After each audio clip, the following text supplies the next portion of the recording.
Hello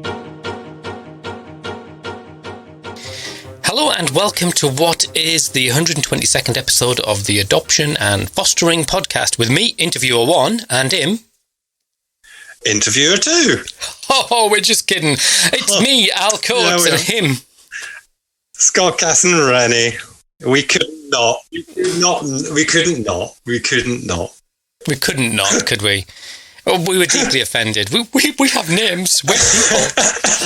We're people. I think you might have to give a bit of background to that one in a minute, but yeah, anyway. Well, I will, yeah. We'll reveal all as the conversation goes on. Well, how the hell are you, Scott? It's mid-July and the sun is high in the sky. How's tricks? I know. It is. It's very high in the sky here in Ireland for a change, actually. We've had such glorious weather. It's been beautiful. Beautiful, it is. Beautiful. Smashing. And yes, life is meh at the minute, but we're all right. We're surviving and thriving. Are we thriving? Yeah, we're thriving. Yeah. That is such a confused message. Trying to convince myself, sorry. Yeah. If you say it enough, it'll be true, won't it? Bear in mind, we're like six weeks into the summer holidays already. So, 6 weeks in? Come on. My goodness. End of May, so what is that? Yeah, it's mid-July. Blimey. Yeah. I'm just holding that on thought camp for a this second. week. What sort of camp? A drama camp. It's in, yeah, I know. Couldn't make it up, could you? Yeah, is this the drama camp? Is this where I do all the drama? Like all the drama? It's a school that they use. Obviously, it didn't happen last year. It's a private school that they use during the summer. It didn't happen last year, so it happened this year. He was itching to go. We were itching for him to go as well. I bet you were. So it's but it's all outside this year, obviously. And he had to have a PCR test, and he's had to do antigen testing while he's there, and blah blah blah blah blah. So I'm going to insist, before he comes back, that they pay for the PCR test before he comes back home, so that I know, just get my money back somehow. Yeah, that's a really good idea. So, sorry, we can't have him back. He's deeply unwell. Exactly. No, sorry, you'll have to keep him for another 14 days. 14 days. Oh, genius! That is absolute genius, isn't it? How to? Yeah, I thought so. I was quite impressed with my thinking skills on that one. Excellent, because I know my kids have been talking about ways of scamming the tests. So you get tests, and there's all kinds of like harebrained school kid ideas about lemon juice and freezing them, and howling at the moon and stuff. Yeah, we've gone that far. Well, the interesting thing about over here is that schools and kind of that antigen testing hasn't taken place over here. So that was our first family experience, and obviously it didn't happen to me or Tris or the other boys, but that was our first experience having to be tested in any way, shape or form. We've not had to do any of that because they don't do it in schools here. And I think a lot of that has to do with the fact that there is a national health system, but it's not the same as the UK, if that makes sense. So they're really not up on the antigen stuff yet. So it was interesting when he went for it. Oh, we've got those. He came home and he went, "I've not got a gag reflex." And I was like, "That's a lovely story. Let's move on before you start anything else." Oh, good grief. Yeah, I know. We don't need to know that. I've got a hypersensitive gag reflex. So I've been, the sound of me... The sound of me doing a test is literally like someone coughing up a lung. It's retching and gagging, and it's awful experience. As an onlooker, that sort of stuff is hilarious for me, because I have another friend who we were on holiday together, and we had a Jack and Jill bathroom. We were staying at somebody's house, and there was a Jack and Jill bathroom, and he was brushing his teeth in the morning. And then the retching from brushing his teeth. I mean, come on. Brushing his teeth. Yeah, so yeah, I get quite a little bit of hilarity out of things like that. Sadistic pleasure. Oh, well, I mean, when we talk about projectile vomiting with you, don't. That's it. You've gone. Yeah. Stop starting. Anyway. I'm going to take a deep breath before we go on. Yeah. I feel like it's been ages since we've talked. Like, talks. We've been putting lots of podcasts out, but interesting days. So, I thought tonight we would, we've got a little running order. We were going to talk about a few things. One of them was, I think, really good to reflect on the Josh MacAlister interview, the independent care review for England. Scott, is that your Twitch coming back? Yeah, that's my Twitch, yeah. I'll really have Tourette's in a minute as well, but anyway. Don't joke about that. We'll get letters. No. Yeah, we will. Oh, well, never mind, We've had enough. Add them to the bunch. Well, it's been flamboyant. So tell me, reflecting flamboyant, it has been interesting. I'm going to be really careful because I kind of use language a bit loosely, and it's all been everyone's picked up on my words. Yes, I think that is probably the top out of 10 points. That's probably top one. The first point is language. I think we have had a week and a bit of it, and I think that there's a couple of things that I've mentioned in other quarters that I'm going to mention here again. The first thing is that we invited Josh to come on. Yeah. There was never, and do you know what? If anybody wants them, we can send them the email trail that says we invited him on, and there was never one point where we were asked to edit or to ask questions or edit our questions. He didn't know what we were going to ask. He knew nothing about what we were going to ask. How? What do you mean? I got an email about 3 days before saying, what you can talk about? And I told them, and they went, all right, fine. Right, yeah. But they didn't dictate to us what we could and couldn't ask. Oh, it was really broad. I said, we talk about some of the criticisms of the review. We talk about how it's going. I couldn't be bothered. I'm not getting into questions. I'm not playing that game again. Not since the DFE incident, which we shall not speak of. Yeah, no, never speak of that again. And the other thing was it was recorded on the Tuesday, and it went out on the Saturday. Yeah. It wasn't live. It wasn't recorded and just released. And we did honestly ask him, and that's quite obvious from the transcription. Is that the right word? Transcription? Yeah. No. Yeah, transcription. Yeah. Dr. Donna, can't remember her surname. Peach, that's it. Dr. Donna Peach started transcribing it. And we were like, what are you doing? Yeah. Because of the context of the discussions, etc. And I've realised that I'm actually a useless interviewer, and I and I and all that sort of stuff. And that was our little joke earlier about interviewer one and interviewer two, because that's how we started off until she got used to our voices. It was literally a verbatim Twitter thread that was going in. It does tweet after tweet after tweet, which is fine if people want to do that. My nervousness around that is I know that I could say to you, Scott, I hate you.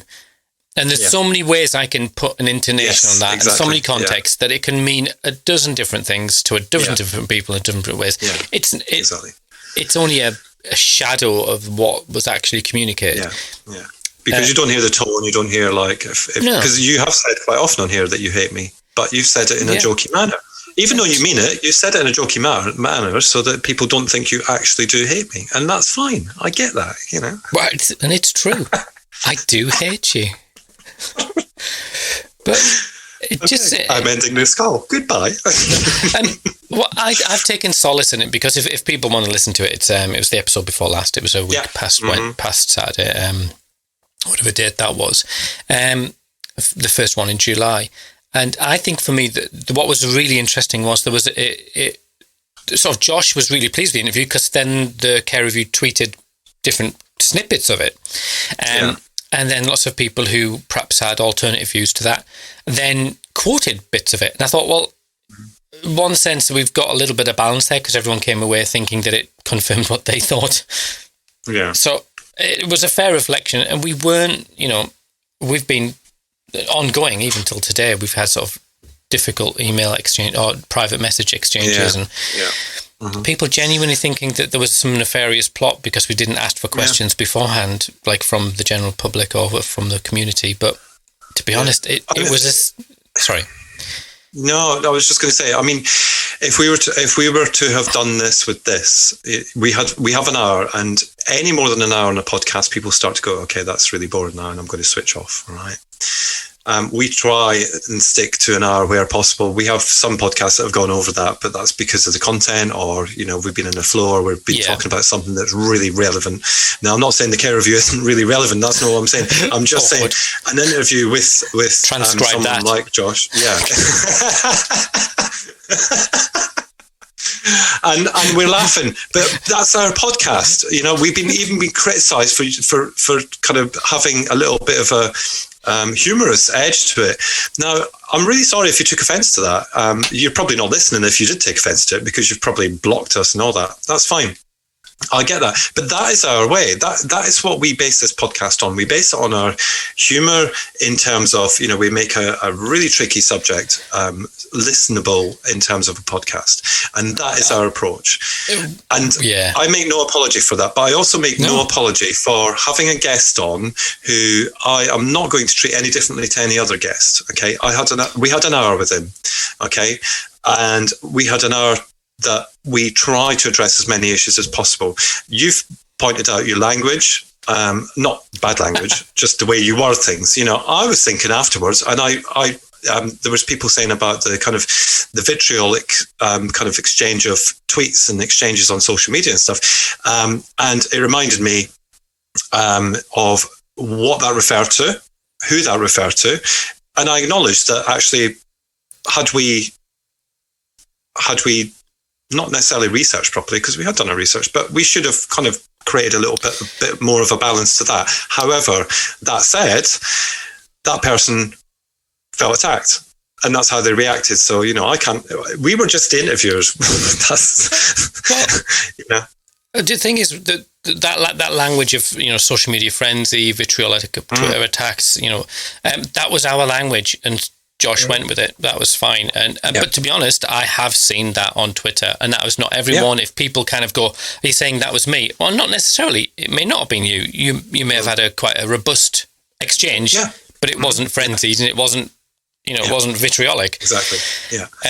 But we can't change our spots, and we had a conversation beforehand and said, do we go in all Jeremy Paxman and do, 18 hours of research and ask questions about, who paid his taxes in whatever, or what organisations he linked to? And we said, no, actually, we're not going to do that, because that's not who we are. Yeah. And I think that, whilst his answers may not have been what people wanted to hear,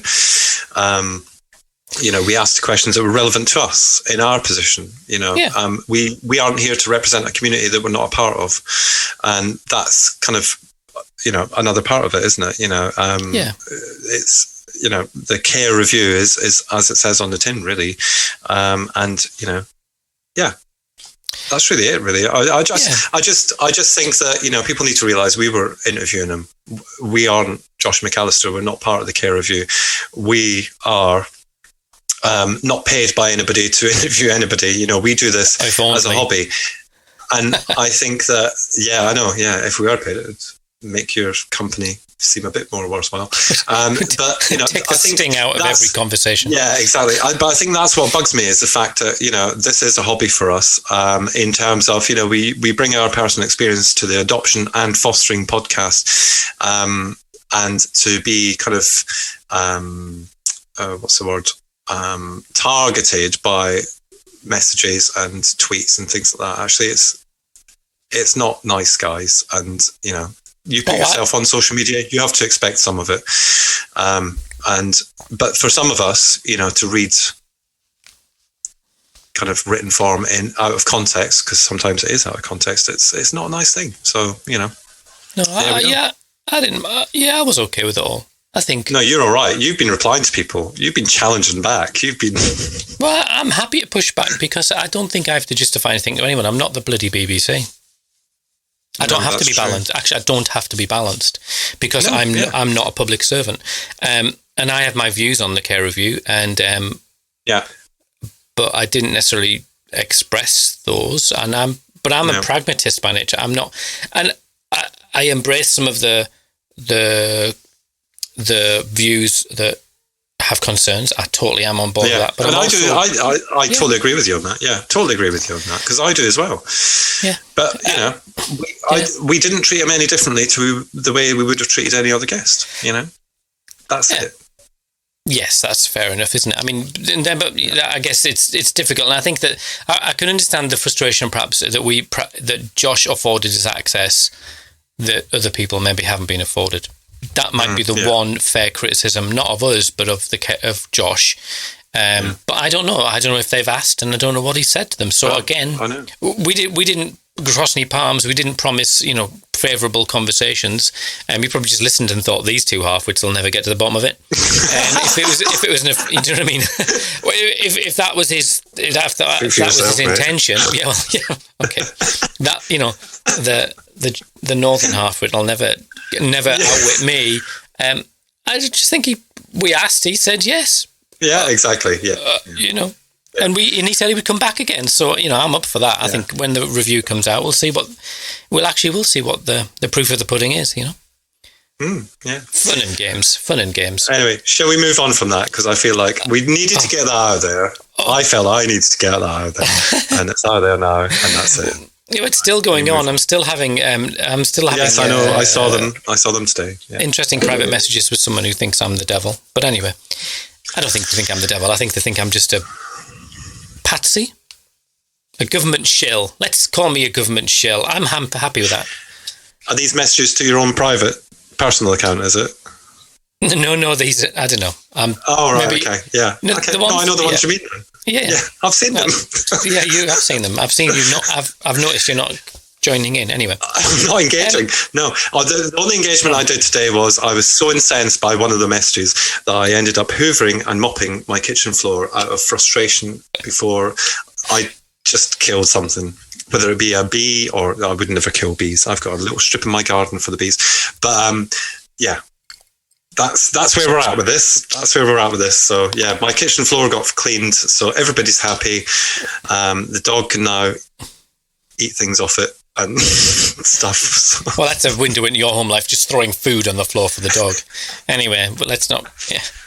I know you're. Anyway, hey ho. Yeah. Anyway.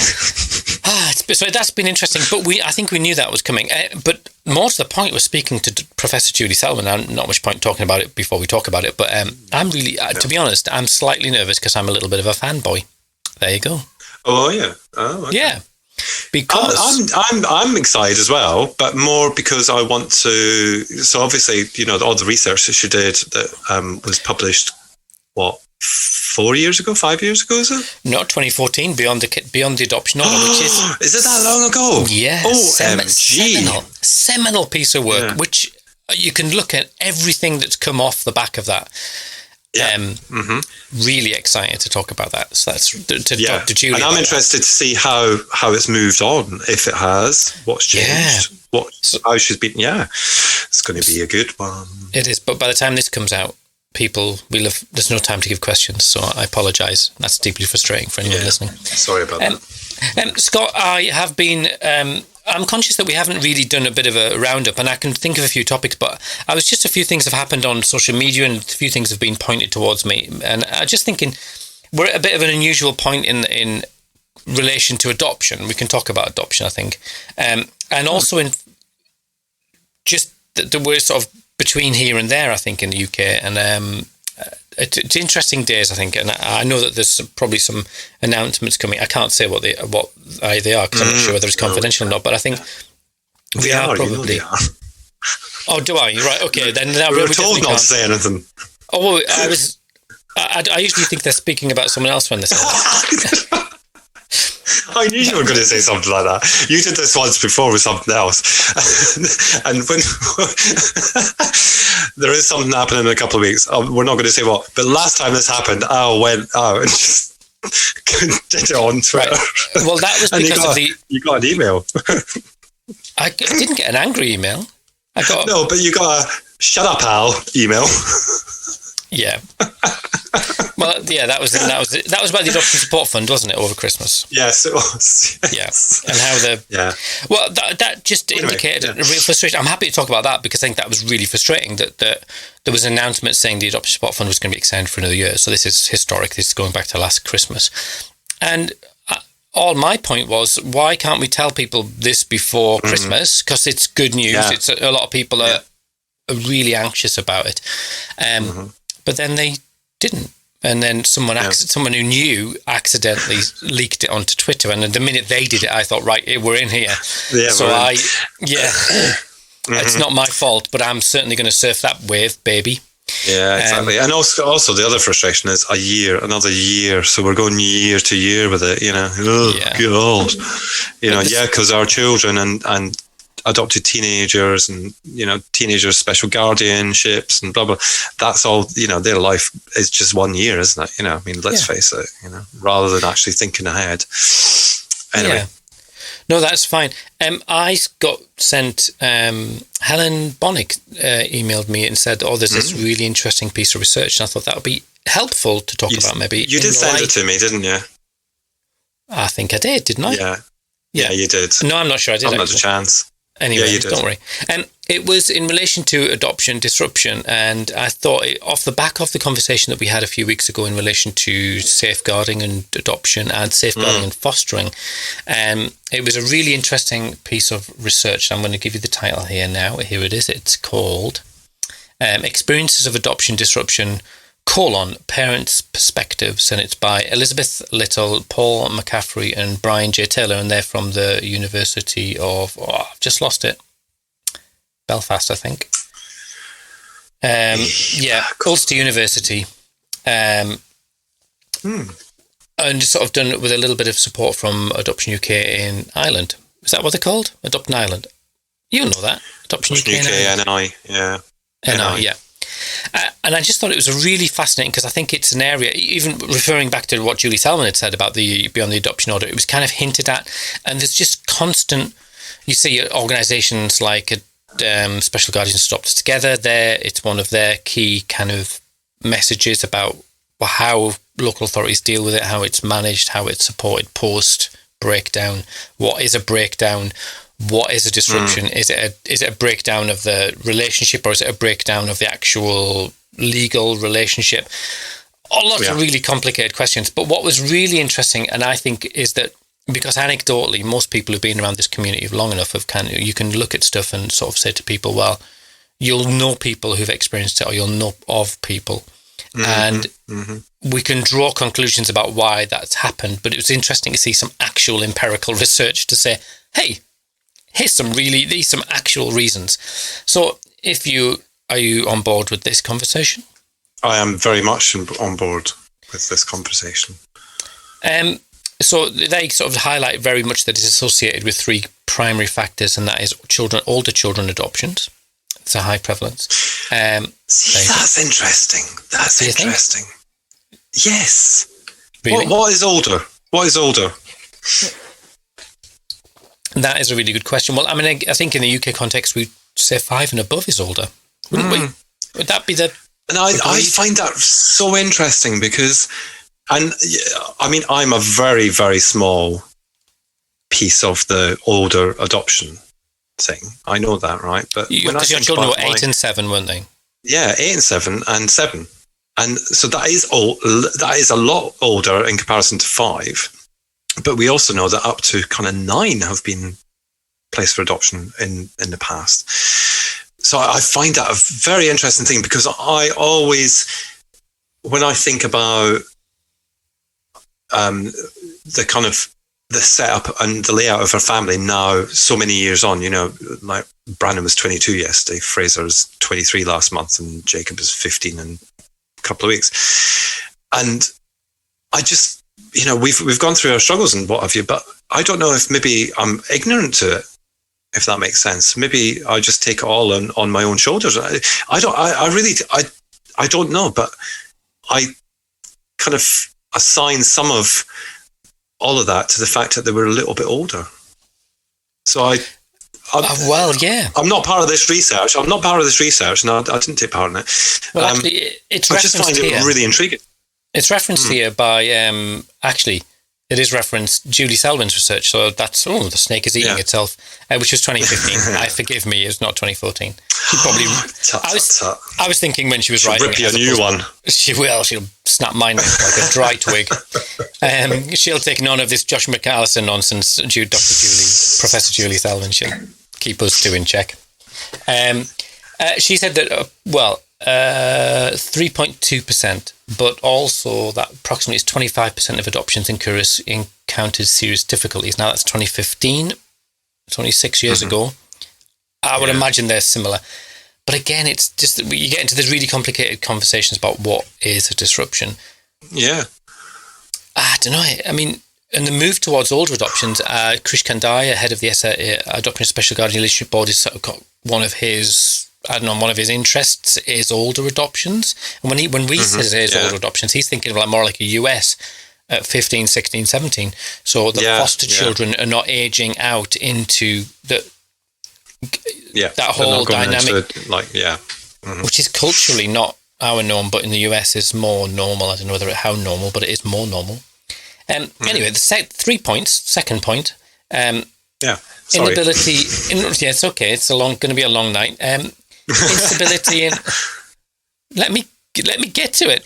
Instability. I was only laughing. I didn't say anything. Jesus. Instability in couple relationships, unrealistic expectations, inflexibility, and unwillingness to seek help as being part of the. Okay. Which makes perfect sense.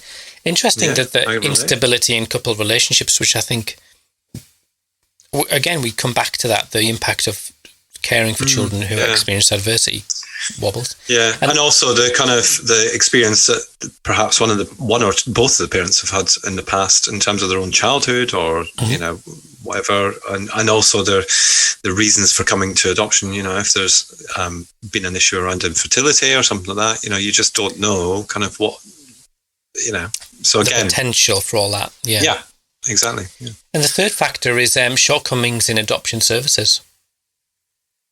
Who knew? Yeah. Who knew? Well, that's news to me. But that's quite broad, isn't it? If you think about it, because that is quite broad. If you look at, since the ASF has come in to play, right? So we're thinking about 2015 Julie Selwyn's Beyond Adoption Order. The ASF came in 2015. It was piloted in 2015, across 10 local authorities. Yeah, local authorities, and then it was rolled out. However, even though the ASF is here, we still know that there are a number of agencies whose workers, social workers, potentially don't see what others see in terms of adoption, in terms of support. Yeah. So I think that's really interesting, and that might actually be something that we want to kind of flesh out a little bit with Professor Julie Selwyn, because Yeah, I mean, it says here that includes preparation and inadequate support, and I think those are. I mean, like you said, the ASF is wonderful, but it's neither use nor ornament if you can't get access to it. Exactly. Yeah. I love that phrase. Neither use nor ornament. Neither use nor ornament. I do like that. You used to say that when you were a child. Yes, we did. My granny used to say that. Hey, Scott, you're neither use nor ornament.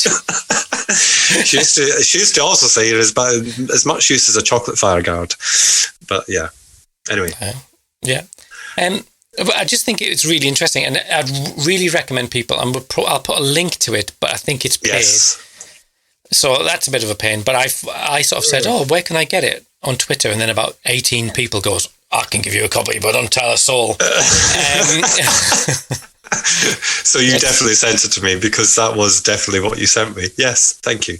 I didn't send you the link. I sent you a PDF. So No, you sent the proper thing. So if anybody wants a PDF. Oh, that's go to the noborders.org and noborderstraining.org and send us a message. And you can deal with the legal issues when the owners of the document come and find you. And I am on sabbatical out of Mongolia. So don't get me. Bugs alive. Mongolia? Yeah. You can't go to Mongolia at the minute, sorry. Yeah, you're probably right. You might have to go to, I don't know, Somerset? Comparable. I don't know. Comparable. Somewhere far away. I've been to Somerset. I went to Somerset when I was a child. Happy memories. Ladybird invasion. Anyway, there was a couple of other things to unpick, and it is really quite detailed about the different things. But one of them, the families that they looked at, several of them, quite high proportion, experienced investigation by the child protection team and police because of allegations by the child.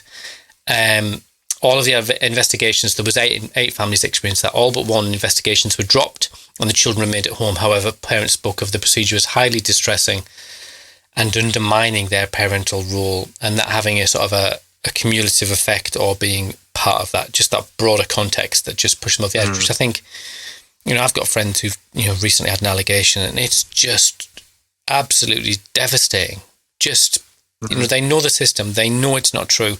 They're professionals, but they've got to do this dance, which again reflects what Josh was saying, the interim report from the Care Review saying that an increase in 129% of child protection investigations, and you kind of think that's really corrosive for the people involved, isn't it?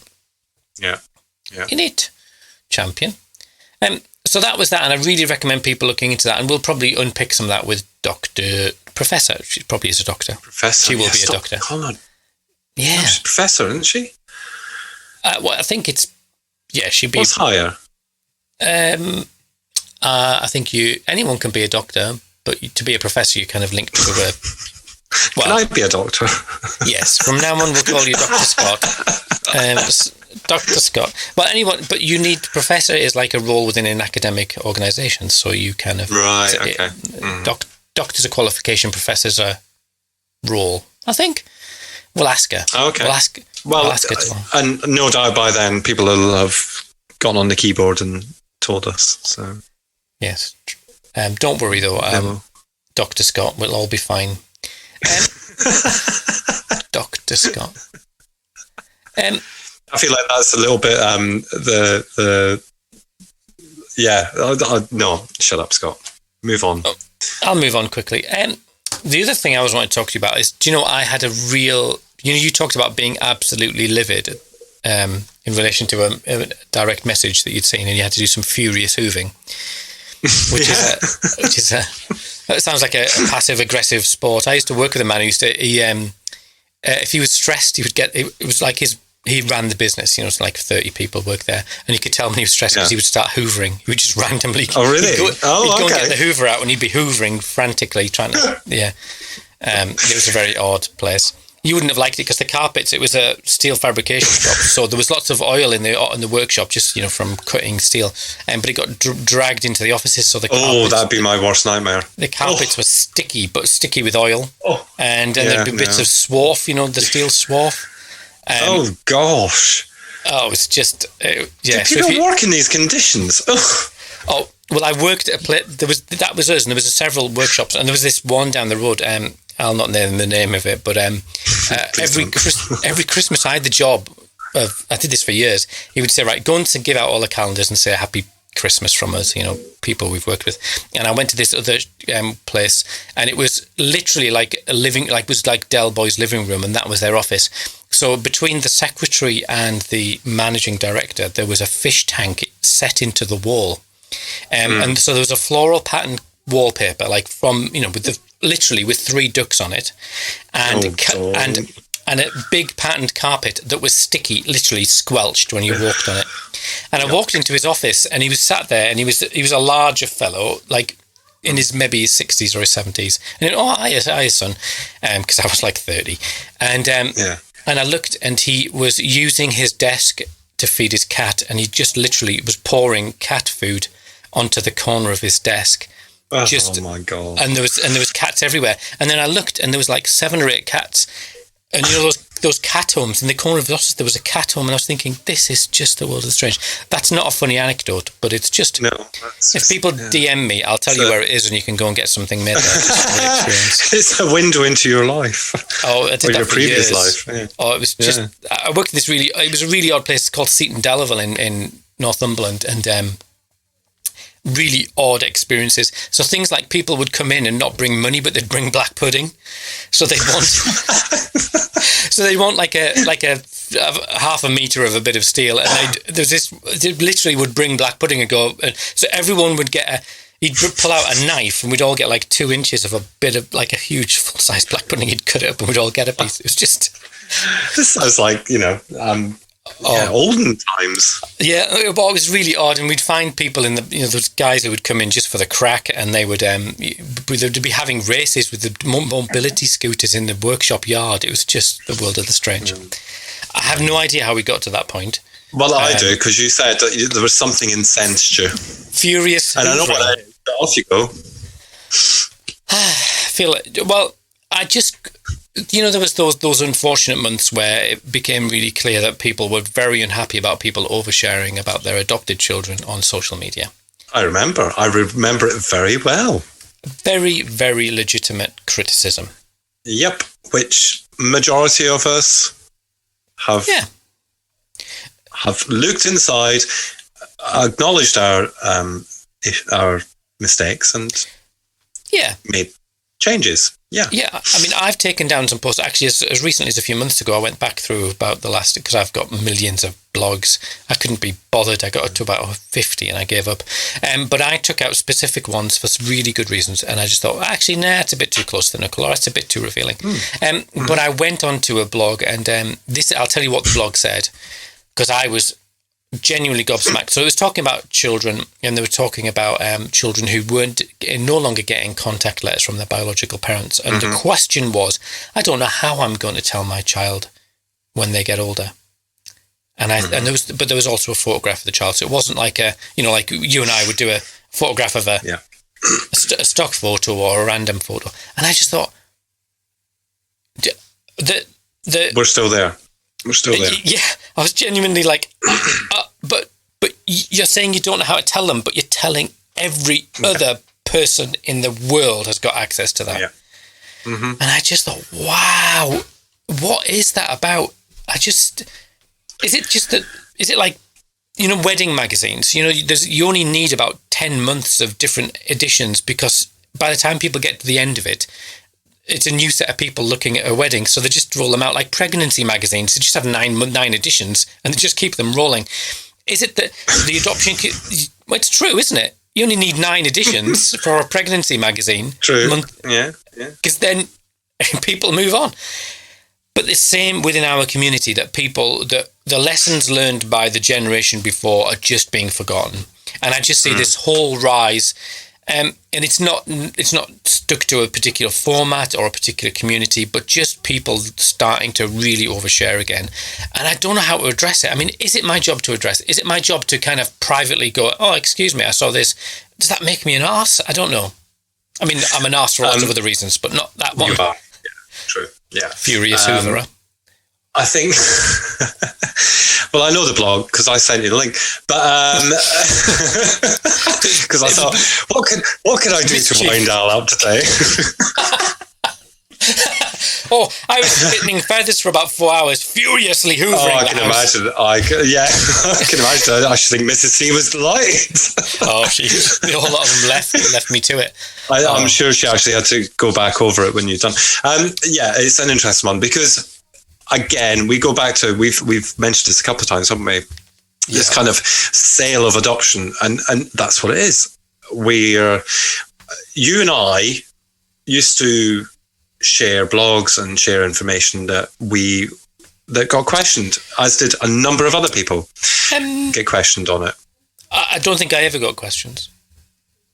Oh, did you not? Well, lucky you, because no, actually I didn't, but I saw it to other people, and I thought, okay, maybe I've gone too far with this or the next thing. And you're right. I think that it's a generational thing in some ways. I also think that some of the blogs that are coming through now, bearing in mind you and I are kind of old school. Yeah, exactly. I'm quite proud to have been the first same-sex couple that went through our local authority to adopt. However, there is another generation of same-sex couples who are coming through, and they are doing different things to promote adoption. I guess where we're coming from with this discussion is the fact that there's a point where oversharing becomes too much. Now, be proud to be a parent. Be proud to be a parent through adoption. Be proud to be a same-sex couple who've adopted. Be proud to be whatever you want to be proud of. But for goodness sake, stop selling your children, because that is exactly what you're doing.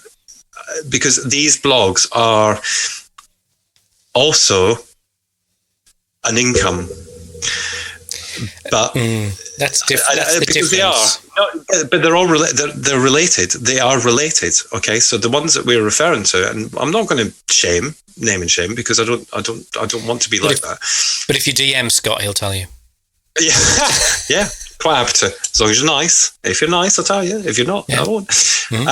But it's there's a kind of income related to this. Now, I never had that. I'm never asked you. I'm supposing you never had that. I did it once, actually. That's a lie. Did it once. A McCain family advert, and we sat down and I spoke to both the boys about it, because Fraser was away in America at the time, and spoke to both the boys, and I said, look, we've been approached to do this. Do you want to do it? Because at the end of the day, it's their decision. And of course, they did want to do it because there was money in it. I think I've said this before.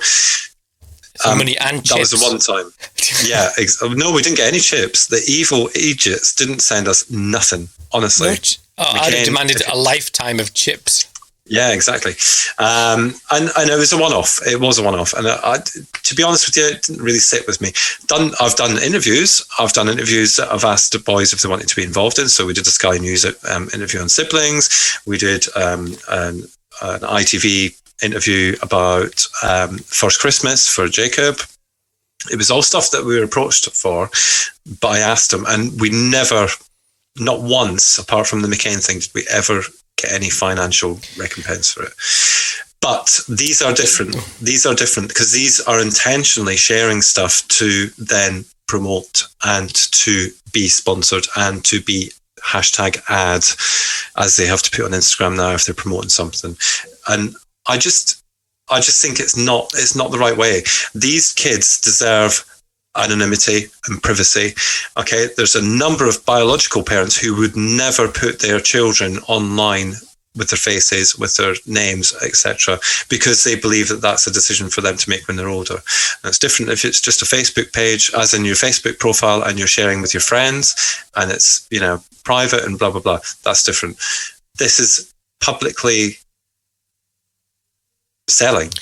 It's odd, isn't it? Because it is slightly different. It is. I think it's that nuance of you're sharing a very private, by the very definition of saying we're an adoptive family, you're sharing a private information, which doesn't necessarily mean people get questions to that, but that it's inherently, I know some of my children have experienced sort of bullying because of being adopted, or negative comments, or they felt vulnerable because of that, and they've wanted to keep it private, and that's them as teenagers. But I know for a fact that if I'd have asked them at 6, they'd have said yes to anything. Yeah, exactly. Kids are like, and you can, and if you're getting nice things, then why not? It's hard, isn't it? Because I feel like we're being really specifically critical. However, I feel that it's something that we've danced around it an awful lot. But I think it's just, I just think it's not appropriate that. No, actually, I agree.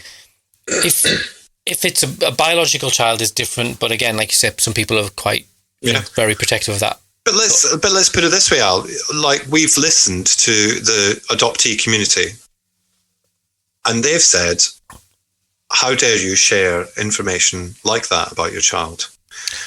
Now, these are adults who've been adopted and who would never have wanted that information shared. So why are we not listening to them? Why are we not acknowledging they may have a point?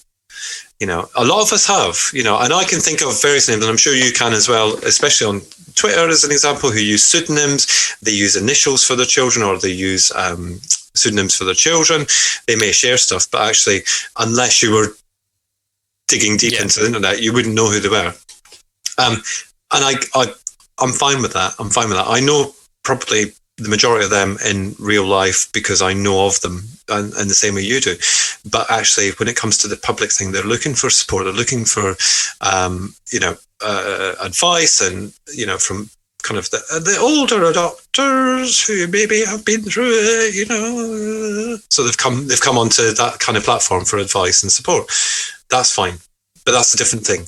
That's a completely different thing. Yeah, and I think that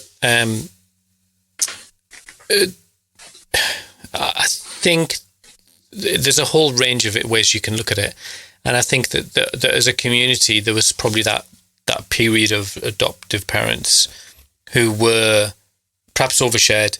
As a community generally, we perhaps said a little bit too much. Some people more, some people less. Yeah. But we were attacked. Maybe the way we were attacked was not particularly helpful, but a lot of people went away, and some people just shut their stuff down and went. Some people listened and said, fair point. Yeah. But I think the tide turned at that point for me. That's when the tide started to turn for me, because I was like, actually, I've never had this before.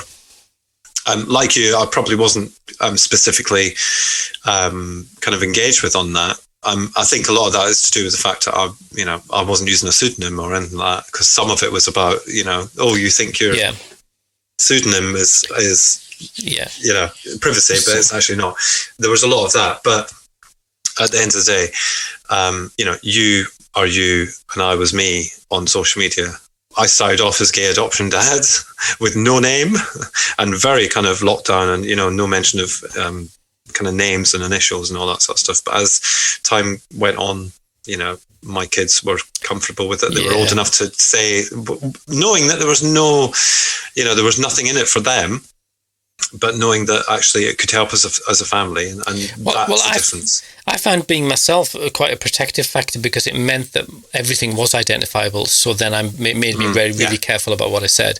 So I thought there's that as well. Yeah. And on the odd occasion, I wrote an article for Community Care, and actually Community Care approached me and asked me to write an article in relation to sibling contact, and sort of. But families reaching out, and I spoke to my children about a specific incident that I used in that article, and my children were fine about that. They were adults. They weren't 16, 17 or 5 or 6. They were in their 20s, mid-20s, and went, no, that's fine, I'm happy with that. I think that's on our website, isn't it? I see what you did there. Is on noborderstraining.org. Goodness, you're so smooth. That digital marketing certificate is on its way, mate. I tell you, wow. Distinction, top of the class. For you, definitely. But I think that the whole issue of consent around the nature of children's vulnerability, the power dynamics of children, children are suggestible, persuasive, and children are short-term gains, aren't they? Hey, we can go to Blackpool if we post 5 photographs of ourselves having a fun time as this kind of hip adoptive family. But when you're 19, you might go, I'm not sure I feel so comfortable about that.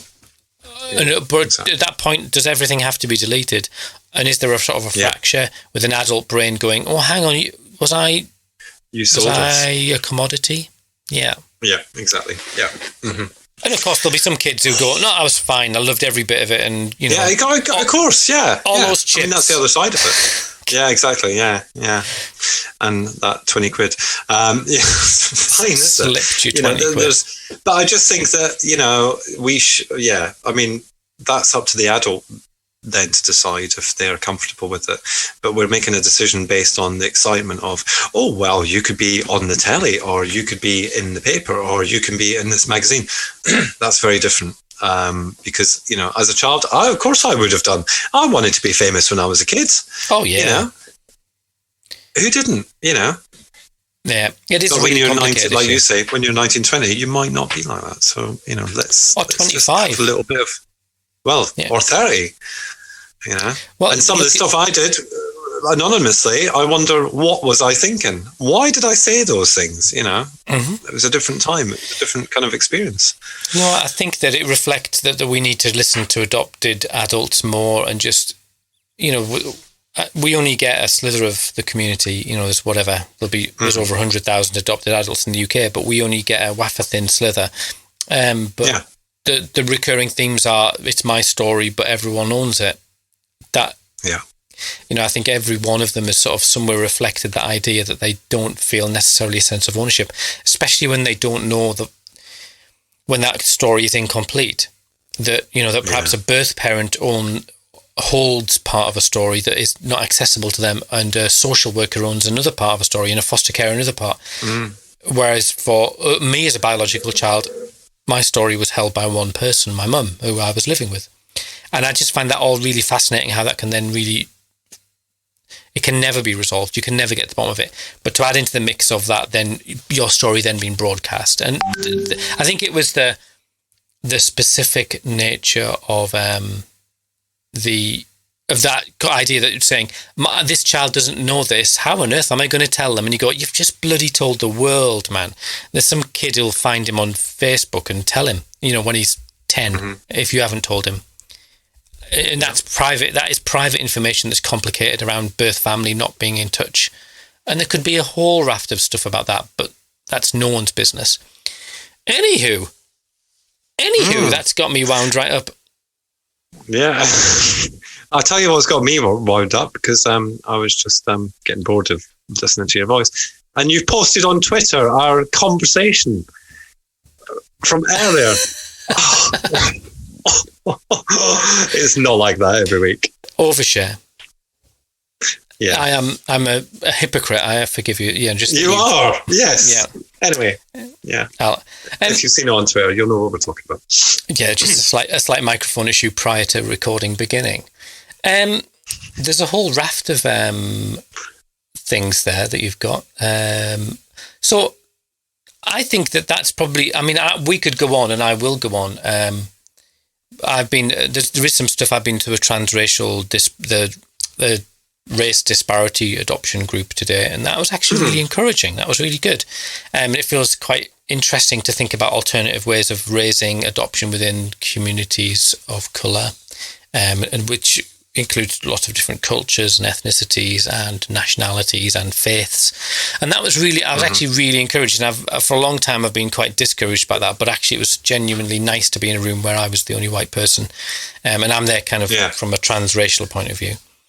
I think it's interesting as well, because it's been brought up before, this thing about transracial adoption, hasn't it? But it's not really been focused in on. And I think that's what's interesting about this group that you're a part of, is that, it's kind of transitioned into, you're the only white person in that room. And that's a good thing, because that's not how it's always been. No. So, it's great that it's been taken so seriously, because I think it needs to be. And, we can see all of this, this kind of campaign to try and recruit people from different backgrounds rather than just, your traditional white male and female. Actually, it's not before time. It needed to be done. And I'm just delighted to see it being taken so seriously in whatever element, it is. Yeah, and it just really made me think about how people come to, I think there's two sort of issues. One is that of recruiting more people who reflect the ethnicity, colour, culture, nationality, faith of the children who need adopting or fostering. But also the issue of transracial. And it sort of dawned on me that often no one comes into adoption thinking, very few people will go, I want to adopt a black baby. In those terms, what may happen is that they'll just go through the assessment process, and they'll go to panel, which is quite intensive, and then a match comes up that is perhaps involves a child of a different ethnicity, culture, race, all of that. But at that point, you're already assessed. And the assessment is really unlikely that the assessment will have in any way reflected your capability or capacity to care for a child of a different culture, colour. And I thought, that's really clicked in my head. So what preparation are we giving parents, and matching, what is the level of assessment? Because it will be just, what is it? And I just thought there's a really interesting question about how people then find themselves, because the clock is ticking, they've found a match. Can we get these adopters through? Is that, how big a part is that in the matching process? Is it, do people have additional preparation? I think maybe they do, maybe they don't, depends where they live. Anyway, that's an issue for another day. But there's a few people we're getting on. I'd like to get on in the future. There's just too many guests and not enough time, basically. That's the problem with our podcast. True that. I think the last thing I was going to say, which has literally just escaped my mind, was in relation to I've been, and you have been, beavering away trying to get the voices of birth parents, and that's a road less travelled if there ever was one. So I think we even need to dedicate a podcast to it without any on, because I think the negotiations makes it sound difficult, but the safeguards we've had to put in place for some of the people we spoke to have been just really quite stark, really. I mean, you sent me the recording that you did a week ago, 10 days ago. And I mean, you said it was rough to listen to, and it was so candid, and I mean, I could just feel the pain of that situation.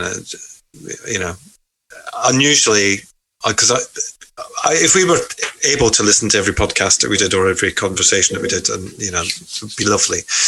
Sadly, we don't. But that one specifically just really made me think long and hard, shall we say, about, you know, where we're at with adoption and stuff, and other and people's positions within that, you know, and how we support them. And you know, I think that's where I'm not doing a selfless plug here, but I am, because when we talked about No Borders initially, that was one of the things that we wanted to kind of do, was not just focusing on children who'd previously been looked after or who were adopted or who were in special guardians, but also those families who actually are struggling,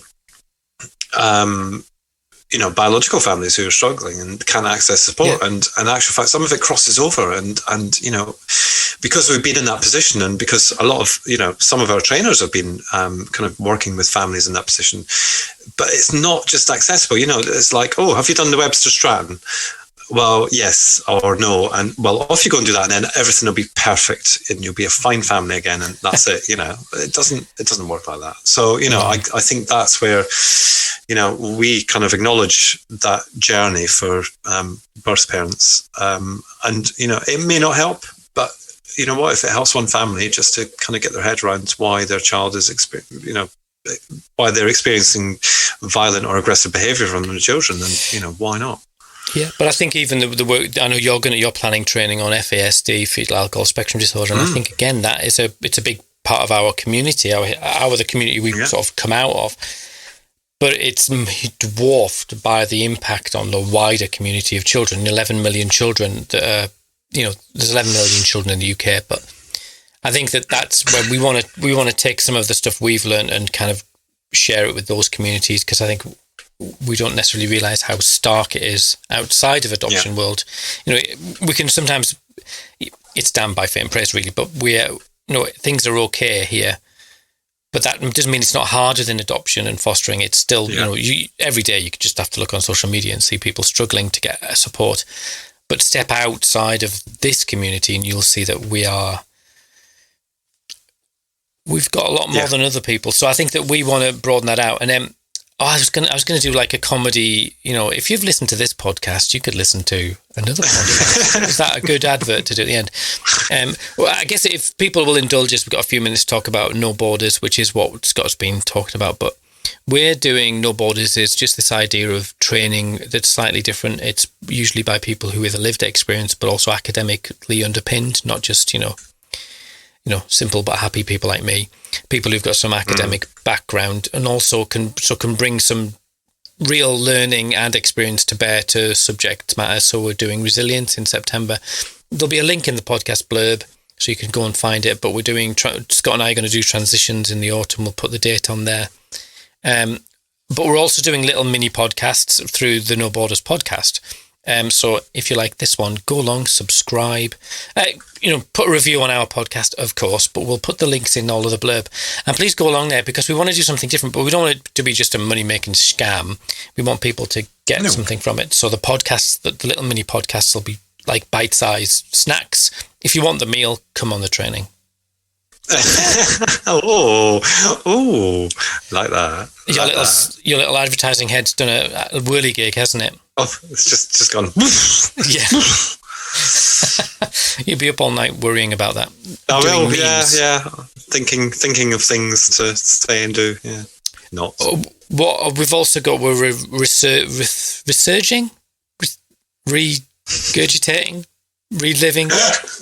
Regurgitating is probably the best. I don't know what you're talking about, so until you said it, I don't know which would fit. Our annual conference. We're regurgitating the annual conference. Regurgitating would mean that we're just wheeling out the same rubbish that we did last year. Okay, and we're not. It's not rubbish at all. No, we're definitely not. And it wasn't rubbish last year either, to be fair. Nicely saved.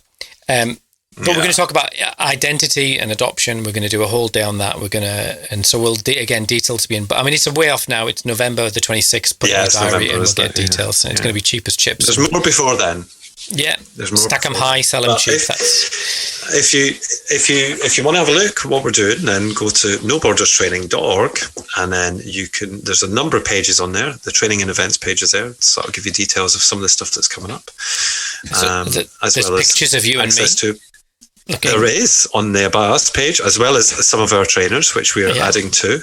We've had some really great conversations, actually, and we've engaged with some fantastic people who will be training for us. But we've just got to wait on them sending their biographies and headshots from their prison photographs. None is as worst as the one you found for me off the internet, which made me look like a... It made me look like a cross between a Hell's Angel and a social worker. I love that for the future. I'm keeping that. It's saved on my desktop. It's actually my screensaver. That day was probably one of the worst days of my entire life. That day I had... Oh, really? Literally. I can talk about it now, but literally Paul rang me about 30 seconds later and said, "You need to come home from London." And I could hear screaming, lots of screaming in the background, all of the kids screaming. She said, "You need to get on a train right now." And so literally I just dropped everything I was holding and I just got on the train. Anyway. That's probably, so you probably relate that fall to that trauma. It's rather than that fall, it's the trauma that went with that. Yeah, I get that. I run cold at the very thought of it. That and Christmas cake. Have you ever told you about my Christmas cake story? I can't eat LNER or see LNER Christmas cake without literally my blood running cold. Really? Yeah, you're quite a complex character. I am, but really, like if I go into an LNER buffet, which is the train, London North East Railways, they have little packets, lovely little slabs of Christmas cake wrapped up, and it was back in the day when I got the allegation, and I was interviewed by the police, and the last thing I ate before someone said to me, "I've got something to tell you," was that Christmas cake. And it's kind of, the two are intrinsically linked. I kind of see it as a bit of a bad omen when I see one. Mm-hmm. Not the people are wandering around with slabs of LNER Christmas cake. No, I was going to say, yeah. But anyway, if you want to know where to send the Christmas cakes, go onto our website, noborderstraining.org, and we'll get them distributed at No Borders Towers. There's several people who'll be out buying them now and throwing them. And I'm sure there will be different ones as well, like dog poo and then a bit of marzipan and icing on top, just to see if you. Oh, I don't know how we got to this point. That's just your children. That is just my children. Oh, bless them. Anyway, I think we've done enough. Oh, we've done more than enough. Excuse me. What have we got coming up in the next few weeks? I spoke to Carol Atherton, who is an adoptive parent, also a teacher, but also she's an author. I think she's written lots of stuff. And we talked about adoption in literature. So we might put that out over the summer as a kind of a neither this nor that episode. Yeah. Give us a break. Well, poor Carol. Yeah. That's true. She contacted me and it was really odd. And I said this to her before the interview. I said, there's another Carol Atherton that I'm involved with. That sounds really bad. Stalking. My stalker. No, she's head of a governor's that I'm a part of. And I kept seeing these emails from Carol Atherton going, "That's a really strange conversation Carol's trying to have with me." Then I realised it was a different one. Yeah. We've got Julie Selwyn. We've got the birth parents. Yeah. We've got some... we've got foster care, we've got an adopter, we've got a bit of this, bit of that, bit of way, bit of woo. We've got conversations coming out of our luggles. We have. As quicker than you can listen to them, we've got them recorded. Anyway. Yeah. This might be is this a dull podcast? I feel that we've got the dirty water of our chest. I think it's going there. I think it's actually going there if it's not gone there already. Champion. And I do want to do a podcast about faith, Christian. I know. Stuff. Anyway, it's time to go. Okay then. And I will do that. That's my death. That'll be my deathbed wish. Yeah, it will be. Yeah. Welcome to the Adoption and Fostering Podcast with me, Scott, Cass and Rennie. That's it. Interviewer 2. That's where we end. That's where we started. That's where we ended. Well, as always, Bon Jovi. Anchovy.